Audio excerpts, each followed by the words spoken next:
Why we like one-handed spey casting with the OPST Commando Head. Here are some of the rods we used in today's demo, and hopefully we can show you why we like this technique. What we have on the far right is just a standard 5-weight traditional rod with a weight forward 6-weight line. That's what we were using to give us that extra distance, and overlining the rod felt good, matched really well with the rod.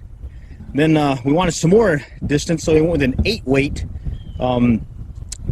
fly rod along with the 8-weight line, and we were getting some real good distance there. But of course our shoulder was hurting, so eventually we switched over to a switch rod, and we were using actually two-handed as well as one-handed, and that was nice. And then we continue to like that spey casting technique with two hands as well as one hand, but that 11.5 or 11-foot rod kind of could get in the way in times, and making quick trips to different ponds and rivers and whatnot, decided to try out this 5-weight, replaced the traditional weight forward fly line that we had, and went with a shortened shooting head, the OPST Commando Skagit, which has been a really good line for us for getting the line where we want it without having to worry about our back cast. A lot of places we go will have our back cast clobbered, so we take advantage of this capability of the one-handed spey and using some of the spey casting techniques, specifically the switch cast. Additionally, we're using the mono running line, so that gives us extra slickness in the line that is able to get you some of that extra distance as well. So we've set up the field to show about a 30-yard distance, and what we'll do is just give you an idea of what we do with each of these rods and how it casts, and explain to you what we're doing, as well as why we like that particular situation. In this case, going to that one-handed spey OPST Skagit head. Okay, first up is going to be that 5-weight. It's overlined with a 6-weight line, 9-foot traditional weight forward fly rod or fly line.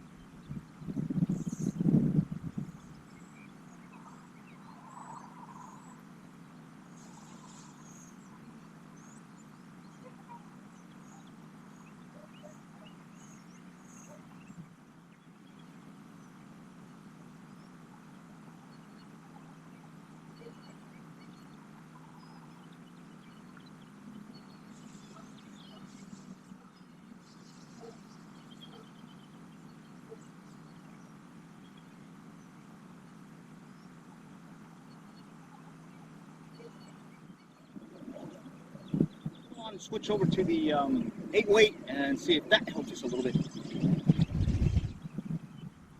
Okay, this is the 8-weight with an 8-weight forward, 8-weight traditional line, 9-foot. Let's see how this one does.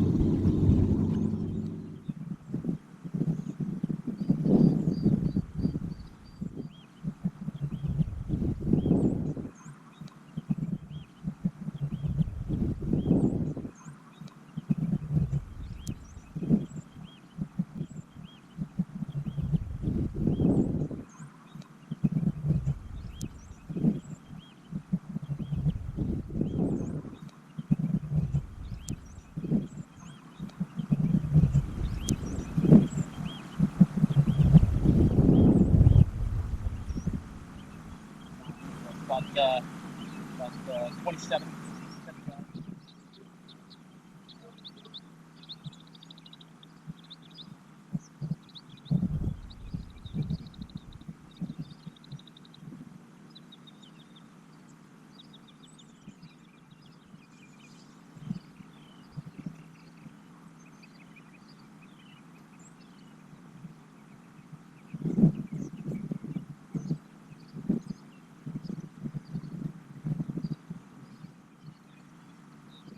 Alright, got a little bit more distance. Still got to work on some of the different casts, like our double haul, but bottom line, we're getting out maybe 27 max.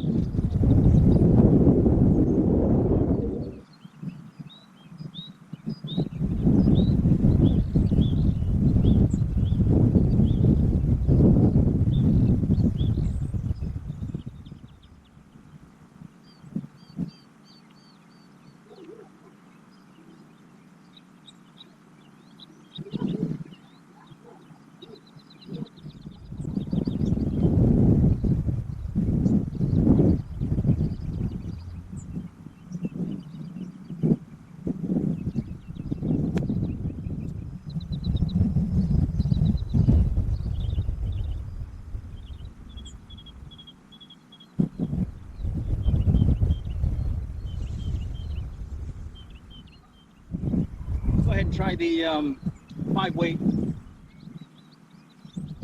All right, this is the 5-weight with the OPST Skagit head, along with that mono running line. It's 9 foot. Let's see how this one does one-handed.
Okay, that was about 24 yards, so it's right here. I'll just point them out to you. There's 3, 6 yards, 9.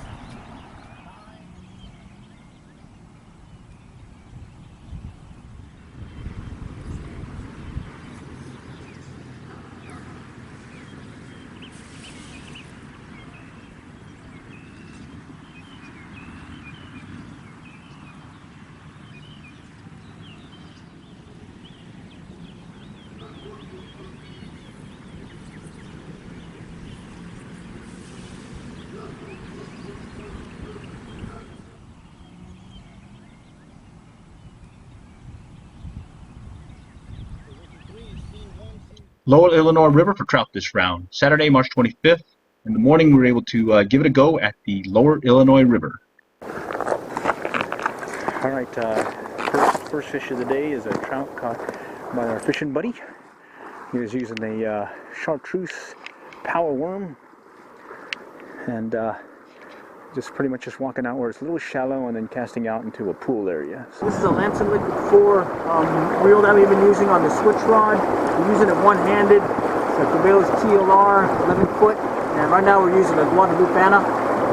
And we're using a fast retrieve. We were using that fast retrieve, tried all kinds of different retrieves, and took us a while, but we finally got our first one, which went for a near guad. He's not bad. So end up getting 2 this round. But our fishing buddy was the one who was able to limit out today. TRWD Fly Fest 2017. When we were able to make a run down to Fort Worth, Saturday, March 11th. About an hour away from Allen, where we are based out of. Follow is a series of clips where you'll see George truly not hooking up. All right, don't have to cast very far. Just going up to the orange indicator part and getting it out. All right, that one's staying on, hopefully. And he's not.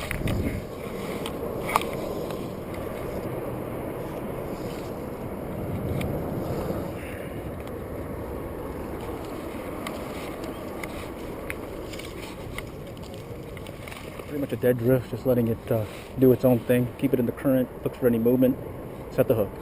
There we go, set the hook. All All right, there he goes. He's running. We got ourselves a runner.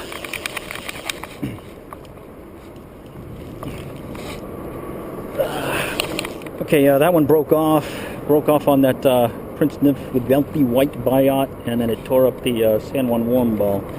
So let's keep trying. Gotcha. Come on, stay on.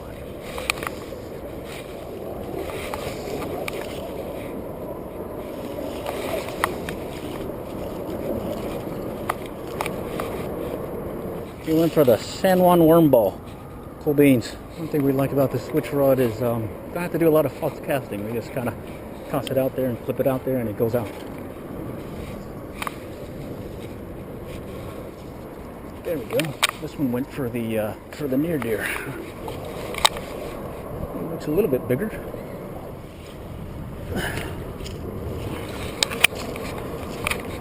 All right, on the near deer.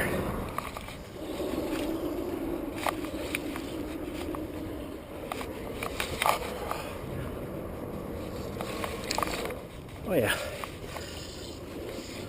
Come on, it's bigger than the other ones. Oh, it's one of those albinos. Cool. And get them up here. We'll get ourselves an albino.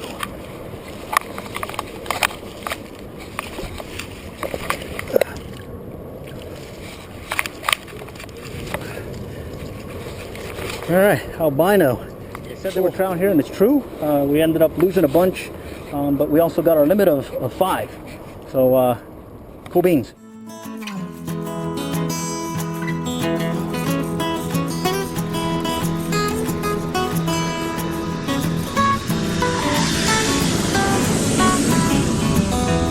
Here's the waterfall area. Water's not flowing too bad, so it looks like it'd be fairly straightforward to go in the water and see if we can get something to strike. What we'll do is just work our way over here to this concrete spot. And we'll start fishing just on the other side of it.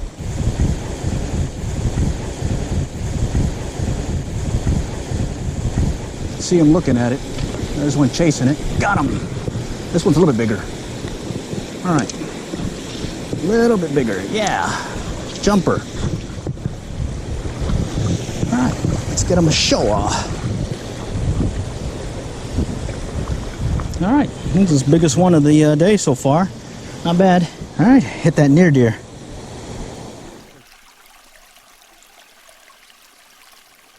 All right, good splash too. This one's got a hook jaw to him too.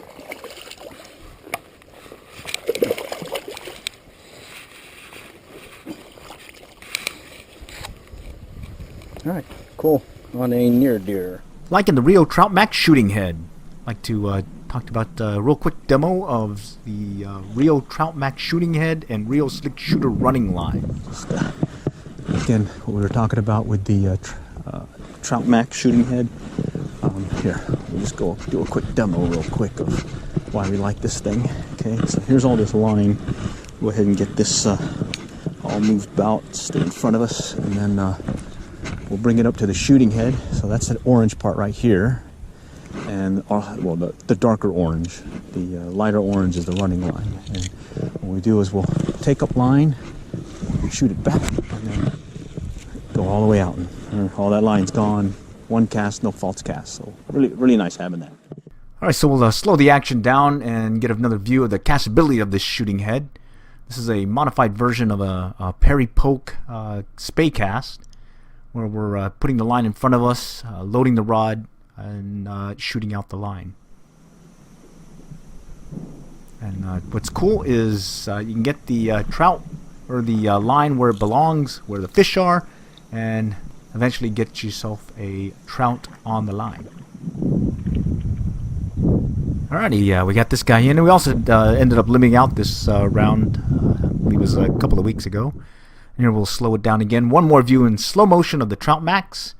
This is where we'll put the line in front of us in that sort of variant of a Perry Poke, and then we'll just bring the line back and shoot it out. No false cast, and the line's pretty much going to the other side of the bank there. And that's where the trout were lurking this round. All right, we had a fun time putting that demo together, showing all the different rods that we were using and leading up to that use of the OPST Commando Skagit Head. that we've been using one-handed for our one-handed spey casting. Also with that switch rod, we still use it today, one-handed as well as two-handed.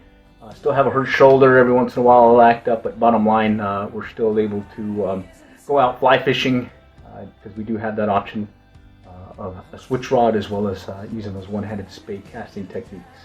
Additionally, we did put at the end one that we didn't demo in the original clip that we had, but we did want to pick up on that, or at least show you that we do have that one in our arsenal. And that was that real Trout Max that we had put on a 4-weight. Hope you guys get a good idea as to why one-handed spey casting may work for you as well. In our case, we wanted the ability to get the distance we needed, as well as the limited back cast in those situations where we're on a river, pond, a lake, or whatnot that has our back cast clobbered, so we can't cast there, as well as when our shoulder's hurting, especially when we have our honeydews to do and we've got some heavy lifting and whatnot to do. We tend to strain, or at least put a little pain in our shoulder. We don't want to miss any fishing opportunity because of just a shoulder injury. Again, just a flesh wound. Got one! Excellent.